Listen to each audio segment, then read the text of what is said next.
All right, guys, we're going to cut it right here. I'll be back in a bit.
for the well-being of our society, that we may serve you faithfully in our generation and to honor your holy name.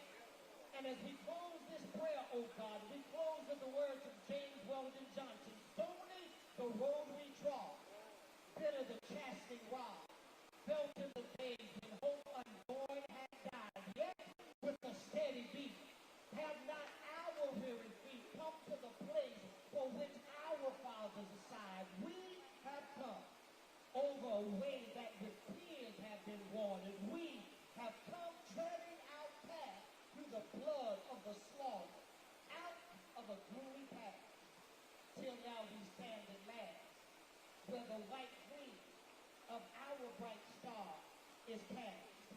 We ask, we believe in justice, equality, and in peace.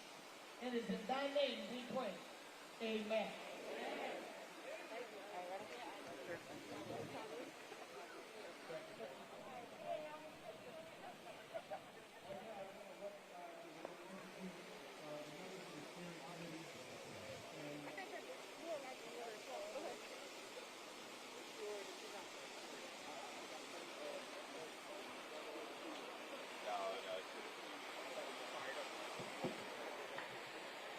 I want to recognize the members of our steering committee. I'm going to start with Greg Jackson. Y'all know him from Hill, Charlotte. Attorney Khalif Rose. Attorney Terry Brown. Brother Michael Duvall. MBK. Brother Teddy McDaniel. Urban League President CEO. Councilman Malcolm Graham. Councilman James Smudgy Mitchell, Don Thomas, Executive Director of My Brother's Keeper, D. Rankin, Future Leaders, Judge Gary Henderson, Brother Marifa Duprelli, D. Rankin, Attorney Morris McAdoo. Thank you. And then we also have Assistant County Manager Anthony Trotman. These are members of the steering committee that, when they were called upon, they gave a single answer, and they said, "We all in." That's right. They said, "We all in," and we appreciate you, brothers, for being all in. Right now, what we want to do is have Brother Mike Duvall come up, and he will deliver the purpose of tell us why we're here. Hey. How y'all doing? You know, there's only one thing we got to do, right? That's to put the blood on. And we got to speak to the people, right? Power to the people. Power to the people. Power to the people. Power to the people. So I'm here to talk a little bit about purpose. Let me just say this. We looked up Brother Jarrell. He brought us together, and I've seen brothers mobilize in ways I have not seen brothers mobilize before. We did not have egos at the table. We just passed up and let Brother Jarrell, what was on his heart, come to forward. So there's a new world order. There's a new world order. There's a new way of being. Divide the work, conquer the systems. Divide the work, conquer the systems. That is our divide and conquer. To my multicultural family who are here, we need you too. Guilt is not actionable. So if you are here, guilt is not actionable, but courage, vulnerability, empathy is. This is our rallying call, right? This is to get up, stand up. And so brothers are going to stand up. Sisters, we need you too. Aunts, mamas, thank you. This is the strong but not long. Finally, the greatest intention of our priority is justice over order. Justice over order. So I stand here because we care about boys and young men too. So when we think about My Brother's Keeper and we think about what is happening in and around, we have to think about our boys because they belong to the systems too. So we are here to make sure that they will be prepared, they will be planned for. We will embrace them in love because many of us have the same stories that these boys have. We are iron sharpens iron. Lastly, there are three things that we're going to do, right? We don't fear the future. We came here today to reshape, to reimagine, and refocus it. Get up, stand up.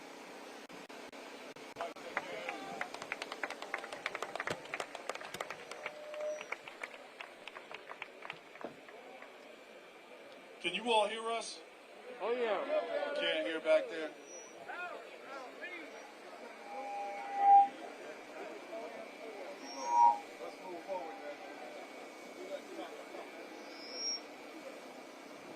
Let us make some technical adjustments so that we can move forward.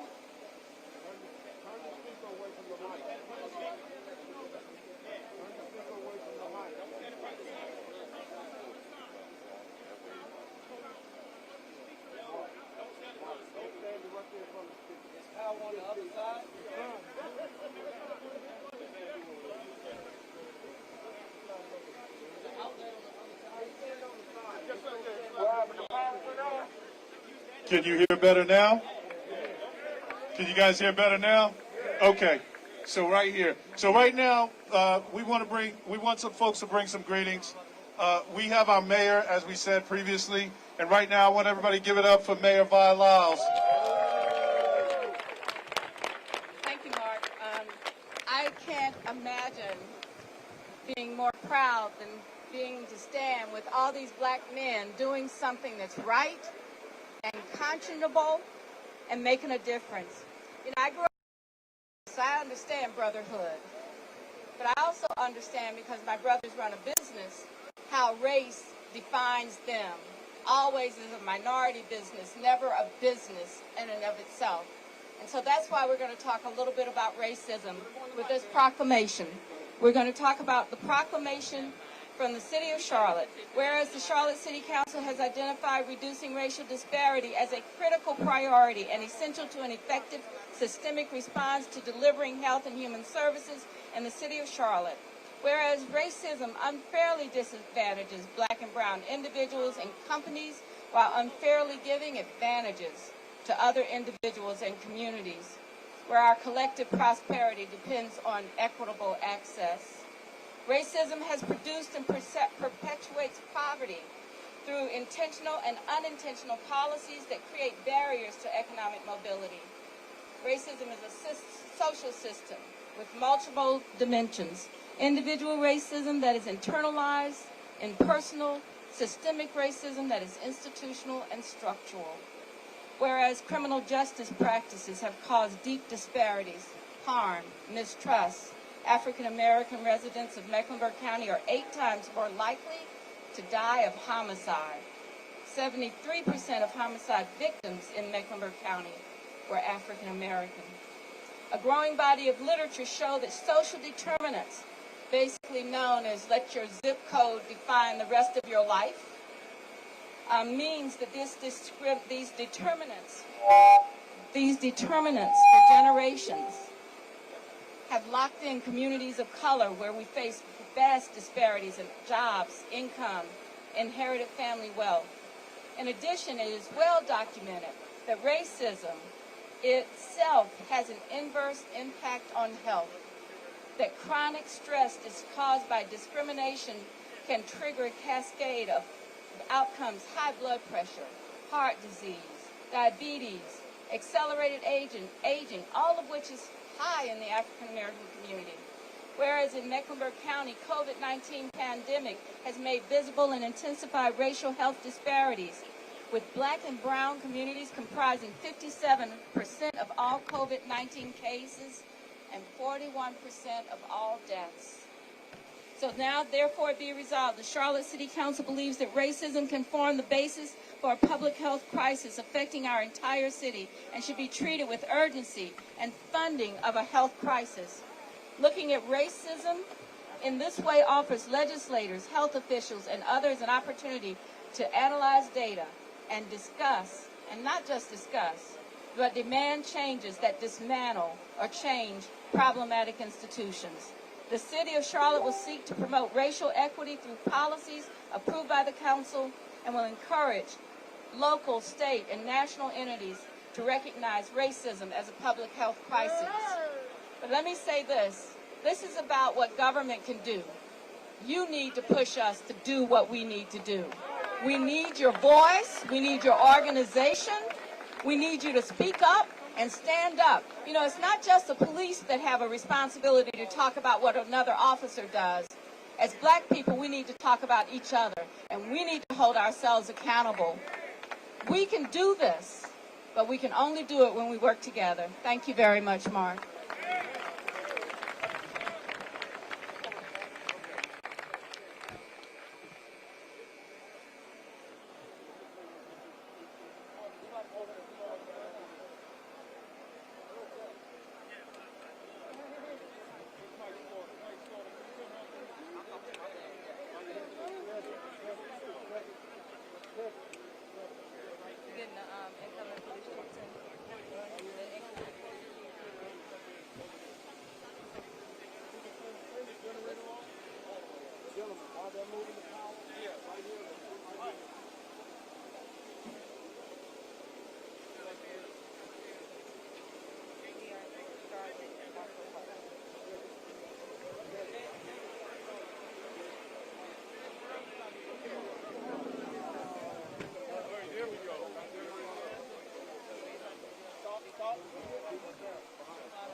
Step up in there. There you go. Hold on 1 second. We will see this is over.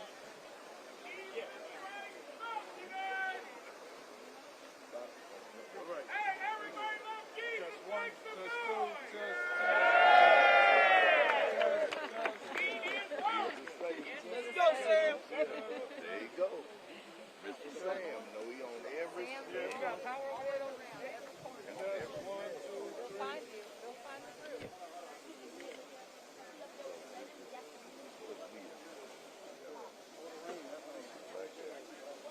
They said it was cold and so it was too much noise. Test 1, 2. Just 1. Just 2.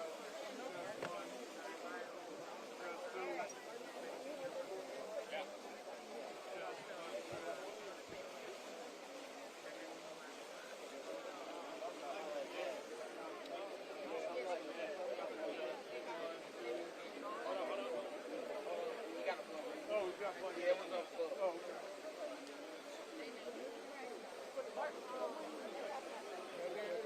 Really bright, right? Really bright. Ain't no problem?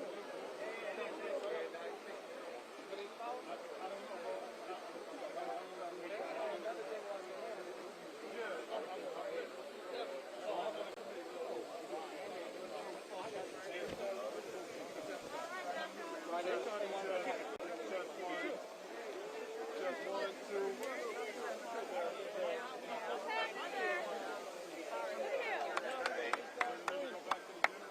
That's what we're doing tomorrow. All right. I'll be out here. Okay? Everybody need that I wonder if we, can y'all hear me? If the mic ain't on, maybe we push forward a little bit and speak right around here. We have to. That's going to be a ride.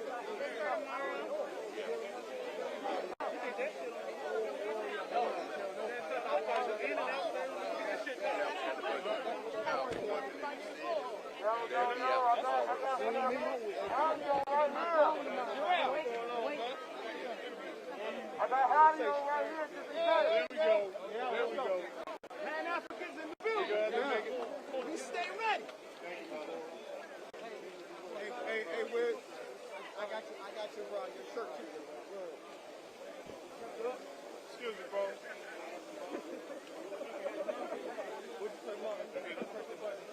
Just 1, 2, 3. Test. That's not gonna work. Let's go back to the generator. All right, go back to the generator. Thank you. Thank you, boss.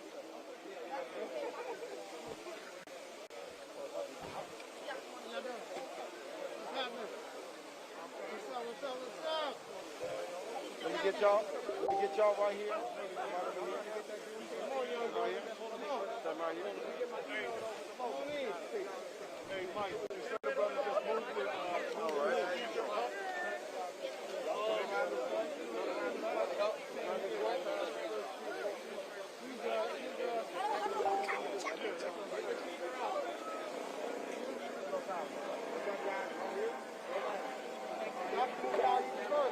Right here.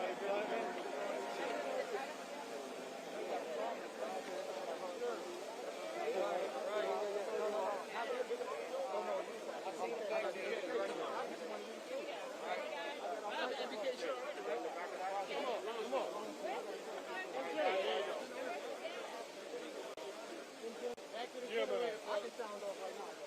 All right. What you gonna say? How we gonna finish it? Y'all know what we're gonna do.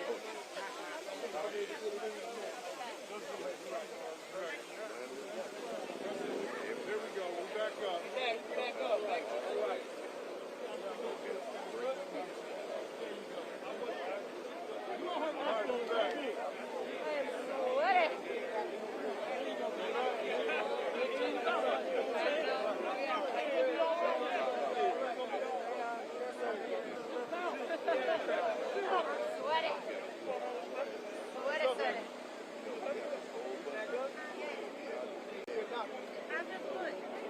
It's a lot better. It's finally healing. The things I get into. I was like, she got 3 different modes of transportation: a scooter, a motorcycle, Everyone was like, get me up front, get her to the front of the line. Like, keep me up there. I can that kind of pilot plans supposed to be written in those words. have a seat for me. Be prepared, because I'm always climbing the street. All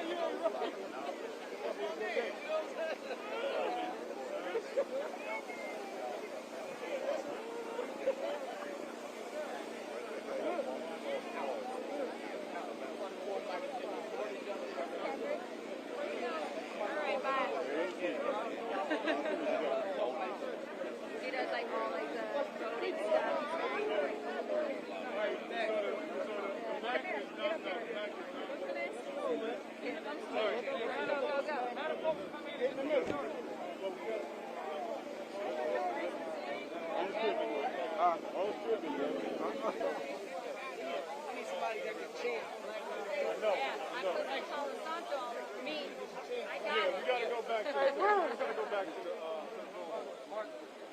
Tonight we're meeting at 8, right? Or usually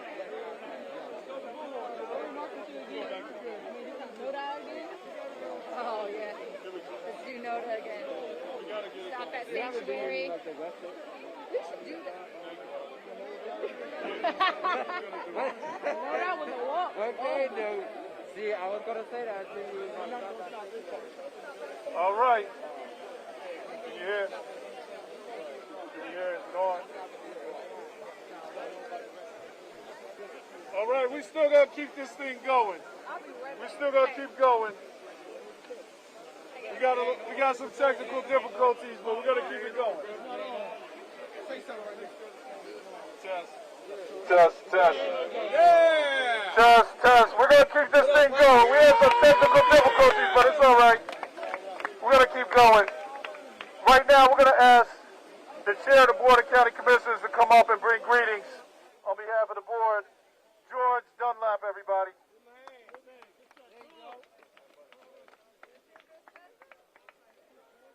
First of all, let me say good evening to everyone. I am going to be brief in my remarks, but I do have a few things I want to say.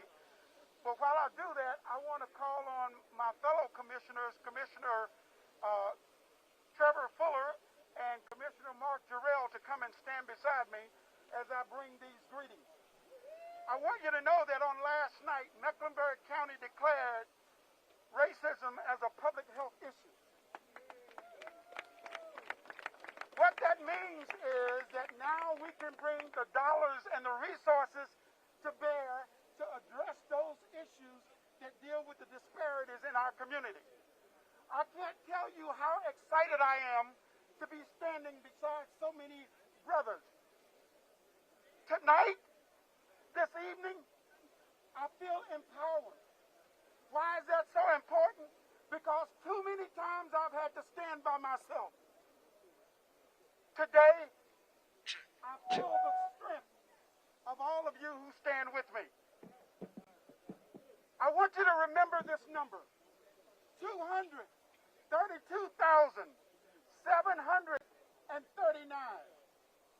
232,739.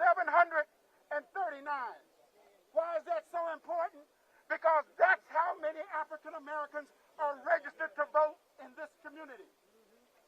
Go look at the voting records and see how many show up. If you want to change what's going on in this community, go vote.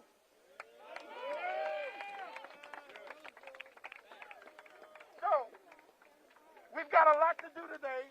I want to thank everybody for coming out. And just let me say that on behalf of all the more than 1 million citizens of Mecklenburg County, we bring you greetings. And we bring you greetings standing with you. Thank you so much.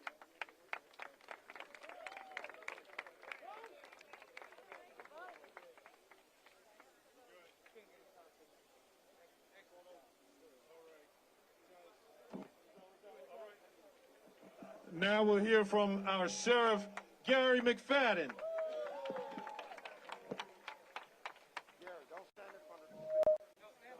Ladies and gentlemen, I bring you greetings of the 1.1 million people here in Mecklenburg County.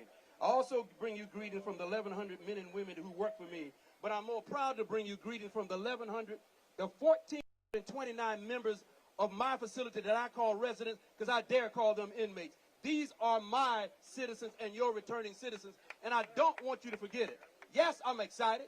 Yes, I'm happy. And yes, I'm here with my brothers. And if you call me and if I didn't come, I may not trust you.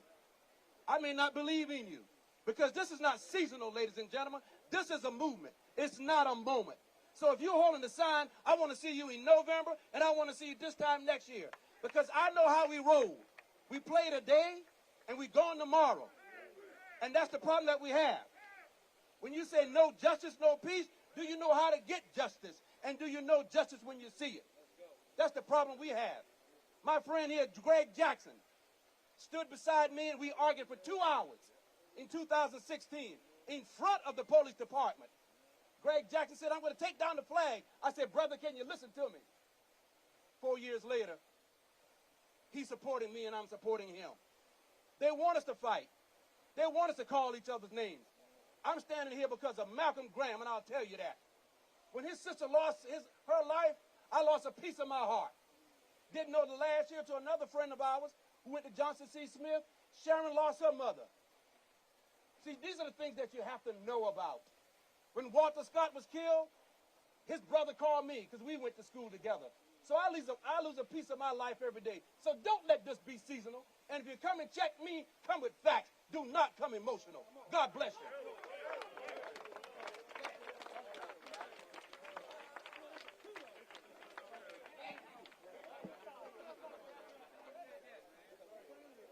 Brothers and sisters, I always wanted to say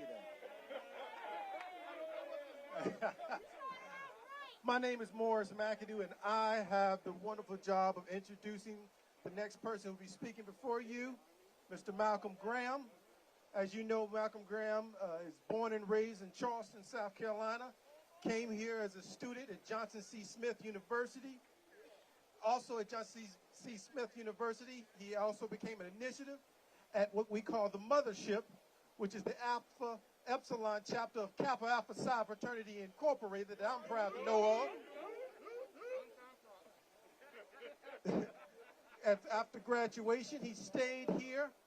He had many positions, those including being the executive director of the Carolina, Virginia's National Minority Suppliers Development Council, also with Bank of America, also special assistance to Johnson C. Smith's president at the time, Ron Carter.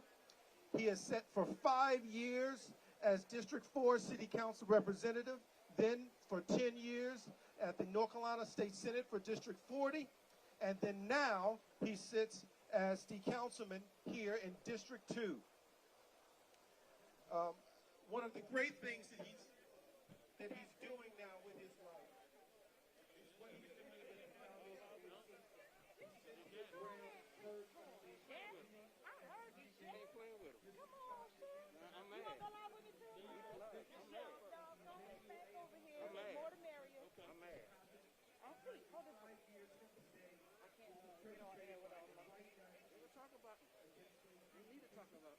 So, without further ado, I bring to you Captain Malcolm Graham. Matter! Matter! Matter!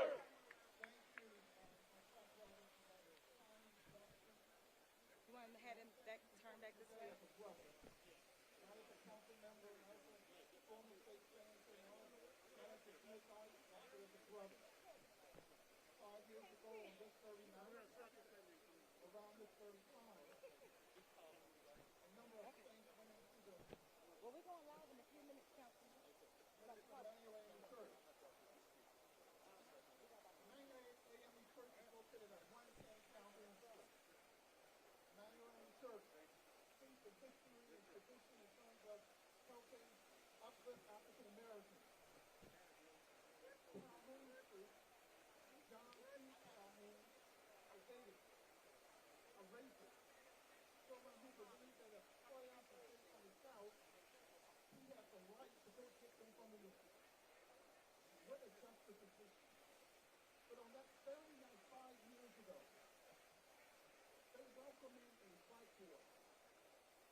That's on them. They should have done a mic check.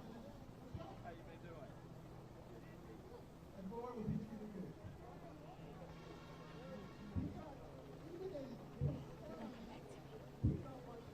They're going to come back to me in a minute. We have to switch mics.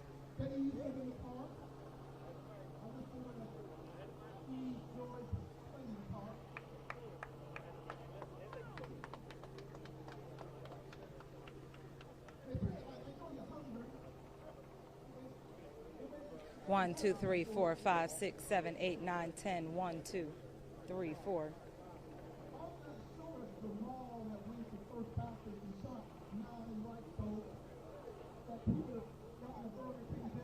Share.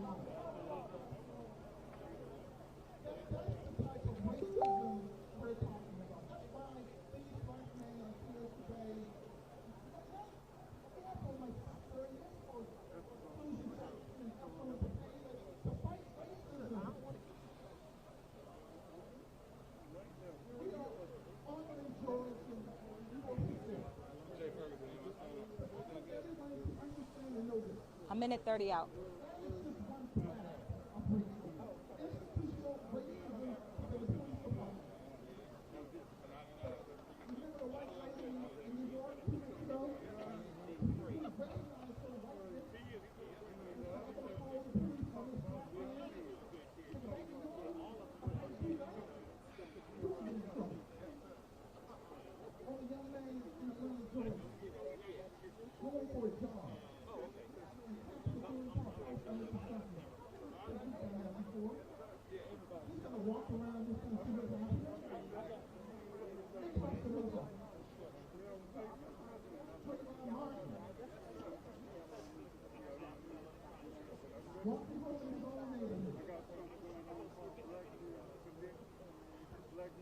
$30 out. 30 out.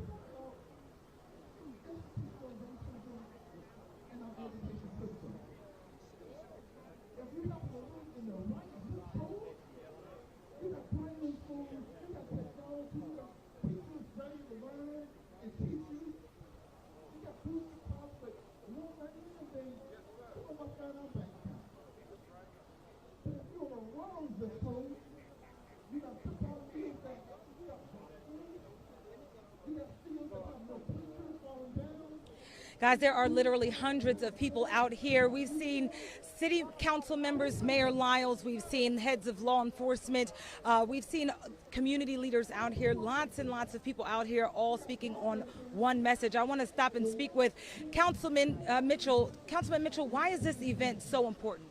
I think it's important because the black men are standing up and say black lives do matter, and how we're going to approach this from a policy standpoint. And so for me, it's the 5 Ps. We've heard from the people. We've felt their pain. We have protests. Now it's time for policy and progress for African Americans here in Charlotte. And we're not going to do this alone. I think the march has been cross-section of everyone, white, black, Latino, Hispanic, because enough is enough. And if Charlotte is going to be the best city it's going to be, black lives have to matter in the city of Charlotte. Thank you so much, Councilman. Sheriff McFadden here. Sheriff McFadden, you were just up there. You were speaking very passionately. Tell us a glimpse of what you said. Well, we are the leaders. We can't wait on anybody. We can't talk about Malcolm anymore. We are the leaders of the community. We are the leaders, and we need to let the men and the women know that we have to take control. If something is not right, we need to control it. We can't let anybody control the narrative.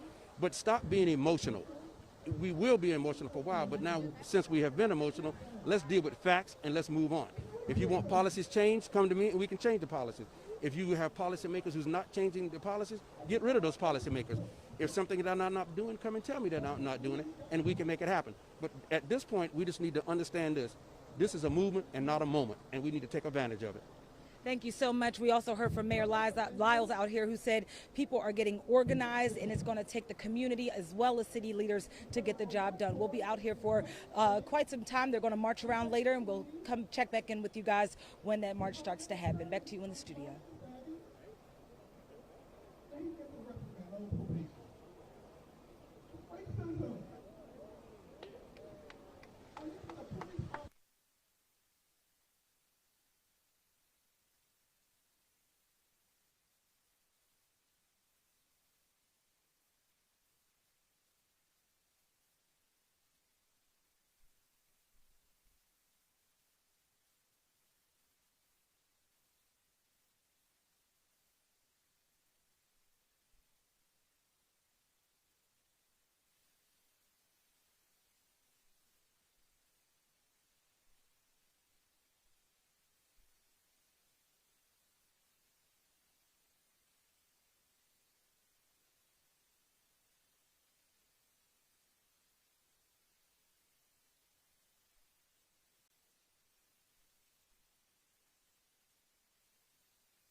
On the credit, it's the easy application of the loan of faith.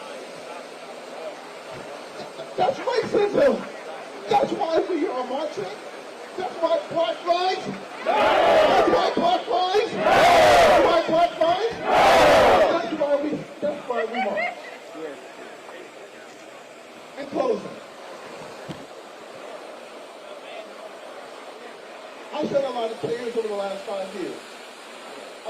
sister. I love Cynthia Graham. I love my sister, right? And my mom died.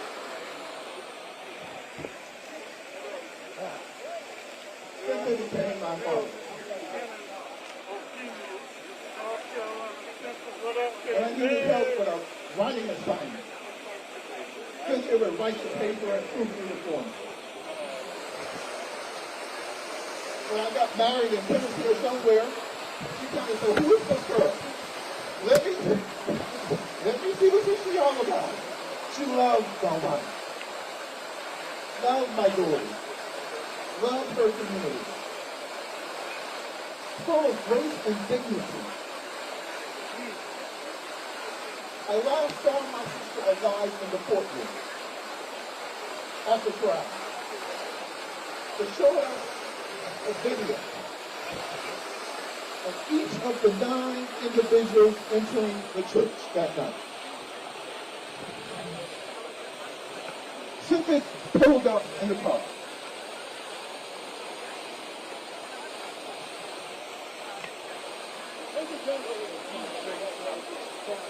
Laughing, smiling. She met Reverend Pinckney at the door, the same door the killer entered. They stood there and they hugged, and Cynthia was working on a project for the church. It was the church anniversary, and she was doing the history of the church. She's a librarian, so she was there showing him the chart, and they were just laughing, and Reverend Pinckney's daughter came out, and he ushered her back in the church, and then she went in the church.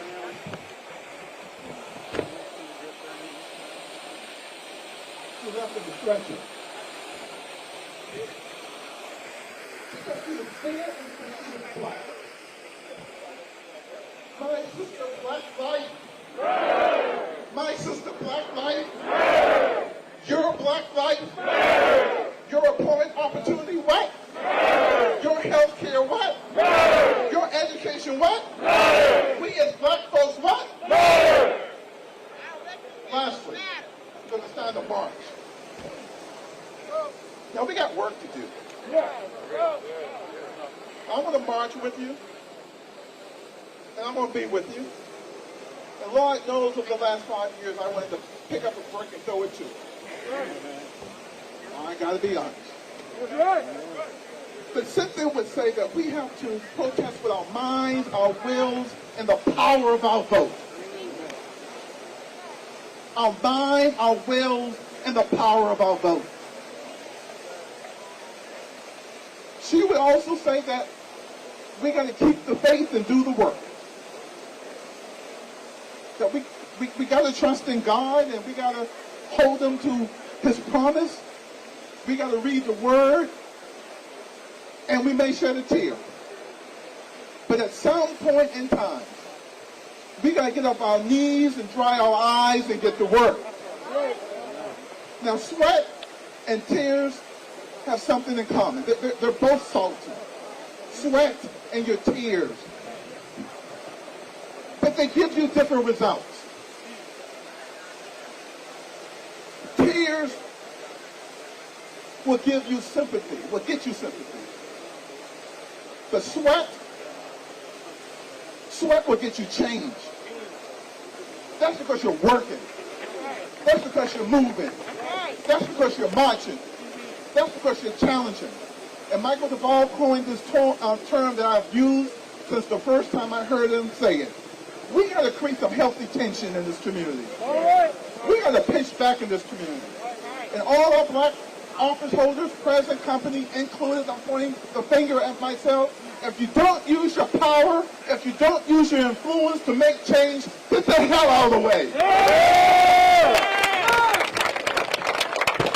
Hold us accountable.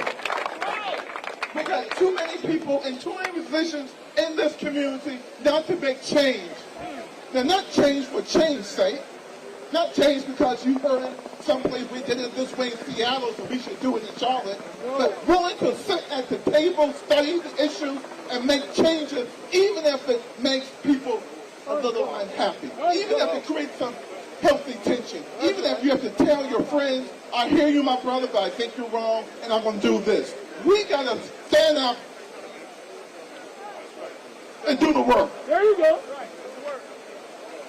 We got to get up on our knees. I don't want to sing, we shall overcome one more damn time. I don't want to do that no more. I love the song. I know the meaning. But we got to make something happen in Charlotte, in North Carolina, and across this country. And you do it by voting. Now, last thing I'm going to sit down, I'm ready to march. If you don't vote in November, just don't say nothing to me. That's right. I mean, don't tell me about all your problems. I don't want to hear them. Because racism is on the ballot in November. We don't need no conventions. We don't need no debates. That's right. We know what the issues are. Either you're with us or you're with him. It's just that simple. So every black person, young, old, rich, poor, over the age of 18, need to march your Black Lives Matter, Black Lives Matter to the polls.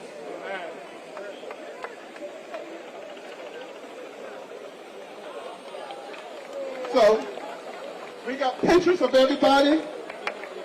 Those who lost their lives in Charlotte, those who lost their lives in Emmanuel AME Church. I hope y'all will allow those carrying the pictures to lead the march. My good friend John P. Key wrote a very special song for my sister. We're going to march out on that song. I want to thank this community for standing by me for 5 years. That is a council member. That don't matter right now. But as a brother, I want to thank all my brothers who've given me this opportunity to say some words. Now, I'm a little partial to the captain. So I'm going to give a special shout out to my frat brother, Bob Brown. Where's my dad? Who said, this is what we need to do. And he got it done. Mark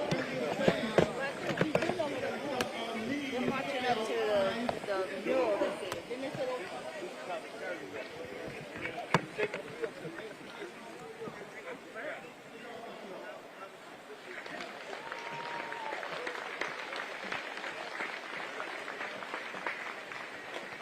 If you want to know what courage looks like, that's what it looks like, everybody.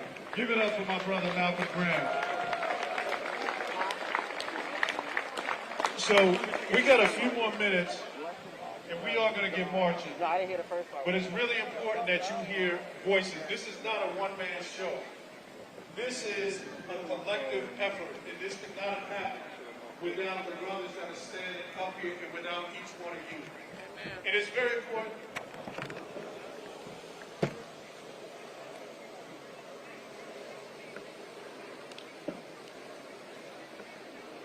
I want to make sure that we recognize some folks. When you talk about the leaders that can make change, they are people that are right here, right now. We don't have to wait. We have our city manager and Mr. Marcus Jones, just right here. Black man. We have Dr. Jerome Williams with Novant Health, who's been a great partner and a black man. We have our chief of police that can make changes not tomorrow, can make changes today. Johnny Jennings, a black man. We have assistant county manager Anthony Trotman, black man, make change today. City Councilman James Mitchell, smudgy, black man. City Councilman Malcolm Graham, black man. The resources, as Mike Duvall would say, are at the table. There is no excuse. You have to hold us accountable. There are 5 African-American members of the Board of County Commissioners. Again, you have to hold us accountable.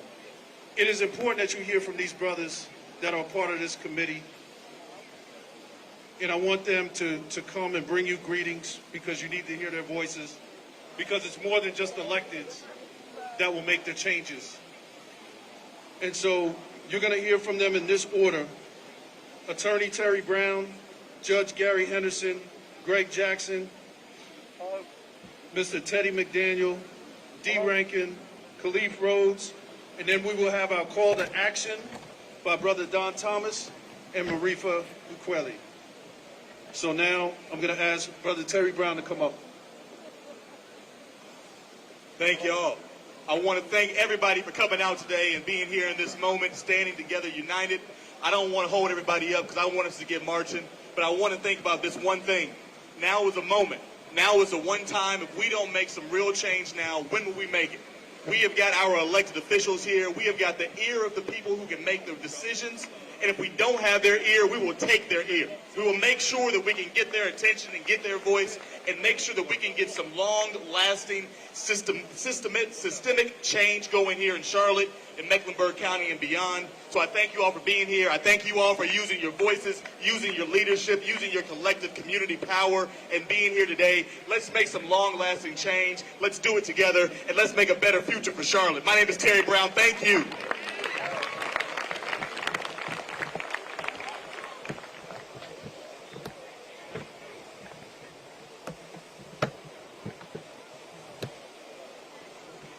Good afternoon. I am Judge Gary Henderson.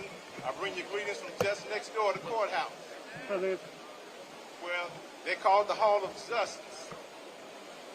But my heart is heavy today because of injustice and wrongness in our country. That injustice choked the life out of George Floyd just 23 days ago.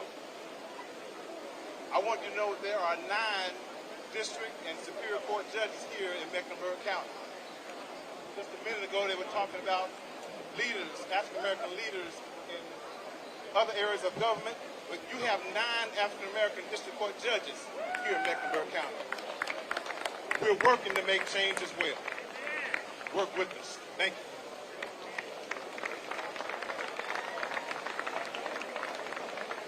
Black lives. Black lives. Brothers, how y'all feel? Sisters, y'all all right? Look, why are you here? Change is inevitable. It has to occur. I'm born and raised right here in Charlotte. You know what? I'm going to let you know why I'm here. I grew up on the west side of Charlotte, right? I used to play on the streets of Oakland Avenue and Fairmont every day. Run up and down Fairmont, playing, running, skipping. When I got old enough to drive, I used to drive this little old beat-up 90-something Honda hatchback. The same streets I used to grow up and play on. One day I was driving and got pulled over. I was like, what's going on? Cop about maybe 6'2", 6'3", looked like 6'9" to me at that time. I was only 16. Me and my buddy, he said, get out the car. I said, for what, officer? I said, get out the car. I got out the car. He snatched me by my belt in the back, threw me on the car, molested me pretty much, threw me in the back of the car. Did the same thing to my partner, threw him in another car. Ran through the car, just ran through my car, searching. Pulled me out and said, okay, you can go. I did nothing, but I was just black. In my own neighborhood where I used to play. That's why I'm here. Change is inevitable. We need y'all. Vote! Vote!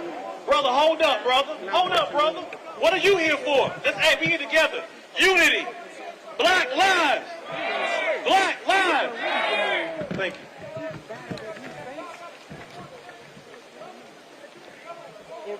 My brother, it's coming. It's coming. It's coming. We're going to march in a second. Good afternoon, black men, black people, black families, ladies and gentlemen. I'm Teddy McDaniel, President and CEO of the Urban League of Central Carolinas. And I'm proud to be here this afternoon to denounce systemic racism. Now, we've talked about a lot. Charlotte has a lot of issues. But one thing I can tell you about these brothers up here, we are unapologetic about being for our communities. We are unapologetic about supporting our own. We have a shared universal goal. We want black people to stop dying. Black life matters. Human life matters. So we stand together for transformative change, not just symbolic gestures.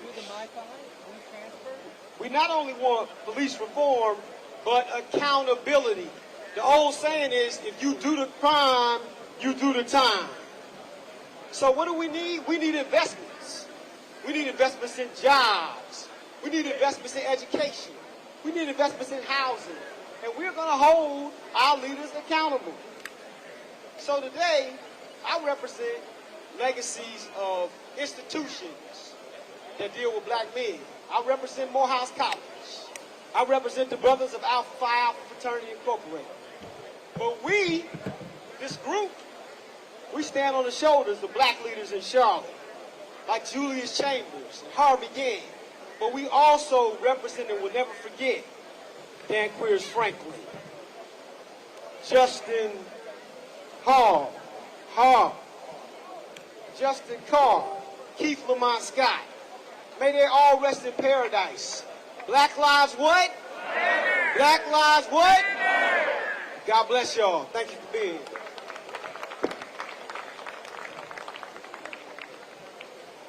here. Yeah. Black lives? Black lives? Power to the people. My name's Greg Jackson. And I'm not attached to not one institution out here. I'm a free man.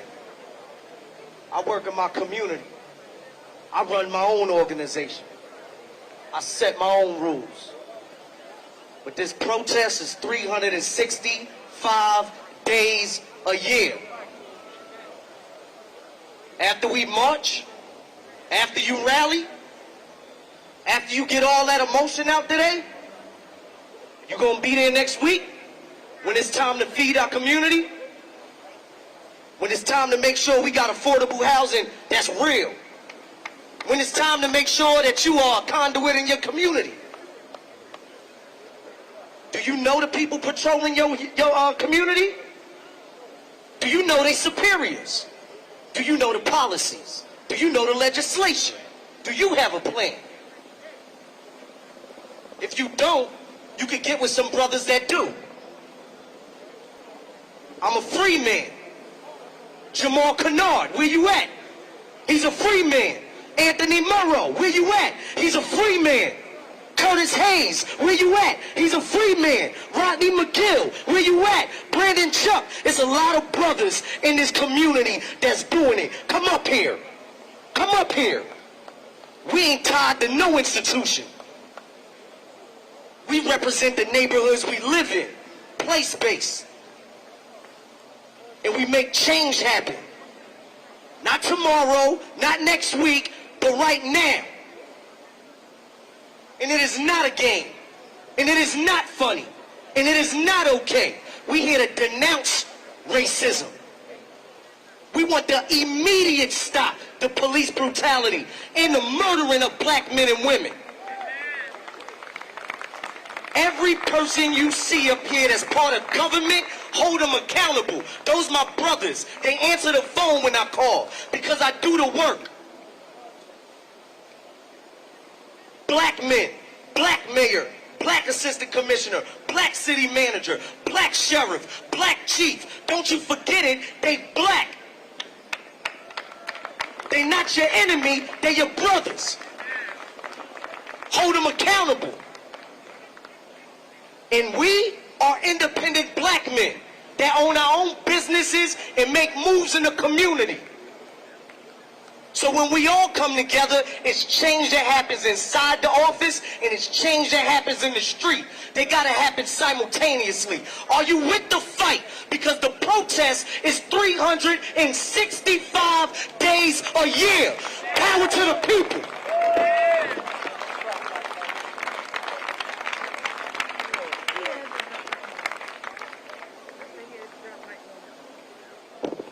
lives. Black lives. Black lives. Brothers and sisters, we are in the midst of a pandemic. And unlike the COVID-19 pandemic, we as black men can't put a mask on to stop from being a statistic or the next hashtag. Make no mistake about it. Police violence in this country is a public health crisis. As a black man, society tells us several things. Don't be too strong. Don't be too confident. And by all means, don't ever be a threat. Goodness. But as black men, we ask for a few things. We ask you to hold true to the things in our founding documents. You know, that self-evident part that says that all men are created equal. All men are created equal. Like Stevenson, we ask just for mercy. Like King, we ask just for the ability to dream. Like Floyd and Gardner, we ask for the ability to breathe. And like Malcolm, we're ready to fight for it by any means necessary. Trust me, I understand that there is power in our black dollar. And I realize that there is power in our black culture. But as the chair of the black political caucus, I recognize that collectively we have more power in the ballot box than anywhere else. As black people, we can shift complete elections. So when you go to the polls, vote for candidates that stand for your same ideals and your same principles, and elect folks that will support and elect folks that will support and value your life more than they value your vote. So when you go to the polls,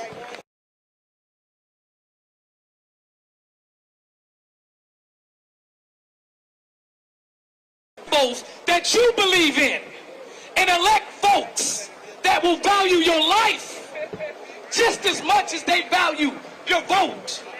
And when you're finished, walk out like Smith and Carlos with your head down and your fist up, recognizing that your vote is black power. Thank you. Next up is Marifa and Don Thomas to bring the points. Put your phones out for me, please. Put your phones out. Brother James said he wanted to hear something today.